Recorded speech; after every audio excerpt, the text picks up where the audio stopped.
when you need to switch threads, tying on is an option for you. Now, I'm right here at the beginning of the Serger that is brand new. So they came with these little threads. And when I say little, I do mean little because they didn't leave us much to tie on to. I'll show you a little trick at the end of leaving extra thread. So I'm going to take our thread. We're going to put our little holders underneath. And then, for example, I'm going to put the pink one where the red is going to be. And then the green one where the green one is. I love having my classes use different colors of thread when they do their class because then their samples match their color coding on the machine for later. It makes it really easy to work with later.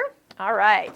So all we're going to do is we're going to just take each of the threads. We're going to go up to the top of the tree and then get a hold of the thread. Now the knot that I use, so I'm going to put them together and then just tie like an overhand knot, like if you're tying a knot for a balloon. And then you really just need to pull it through one time.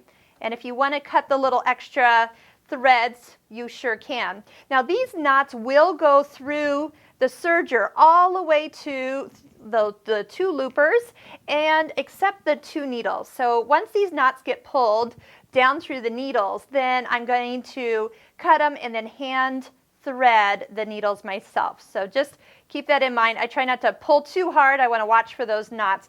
But these over here, the first two, the green and the blue, are your upper and lower loopers, and they're going to pull through just fine. Sometimes I'll even pull them through individually. I don't try to run them through with the foot control engaged. I like to pull them through and kind of watch and make sure everything's going. And this is great. So if you are just tying on some decorative threads, which we will show you how to do, then you can, those decorative threads usually are thicker, and that allows you to get those to pull through the loopers without any problem whatsoever. All right, so see how small these little guys are? When I'm done, if I'm tying on my next one, what I'm going to do is I'm going to cut the thread back here and leave all this extra thread to tie on. It's a lot easier. But for today, so I'm going to bring up the needles and I'm going to raise up the presser foot. And right now we have a chain going. So I want to make sure, I'm going to pull on this chain so you have all these individual threads. You're going to notice you actually have 5 individual threads. I'm going to take my scissors and I'm going to cut them. Now, why do we have 5? Actually, do we have 5? 1, 2, 3, 4, 5, 6. 6, that's right. So it's because a couple of these are a fake. So when I pull them, they're going to pull right out because this little thread, this was a green one, was actually doubled up. So I'm going to pull that out. So now, and even if I open up the little door, I can see, I've already pulled the green one, that knot is through. How about the blue ones next? I can feel it coming down, following all the way through. And then I'm going to just take the threads, I'm going to unthread them from the needles and then pull them as far down as it will go. Now, if they feel like they get stuck right here because the knots are bigger, just help them. You can kind of give it a little pull and they'll come right on through. So then we'll just go ahead and cut those off.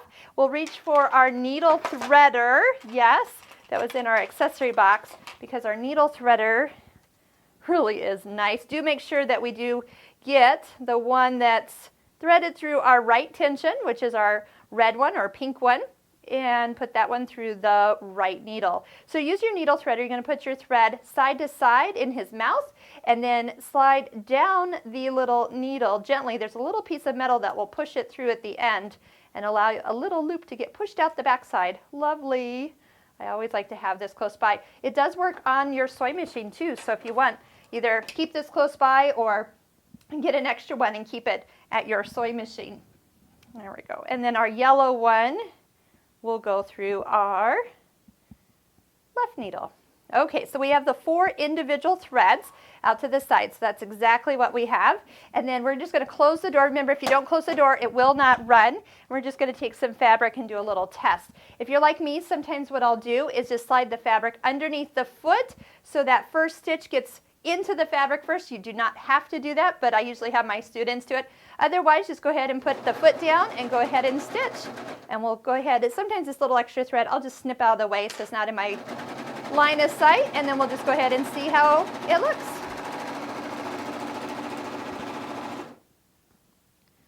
All right, so I do have a little bit, I need to check, yes, here's my problem, is my lower looper, my blue one, got pushed down. Now, if anything ever kind of moves around here, all you need to do is take the knob that's on the side and turn it up and back. And then it should be on A. I didn't actually check that. We should check. Yep, we're on A. So now everything should look just perfect because that was looser.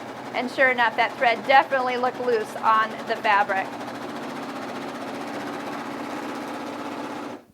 Beautiful. So then we have the yellow, or actually the green. The light green is going back and forth. The yellow and the pink are going where my needles are, and my blue is coming back and forth where my lower looper is. And we are set for a perfect seam.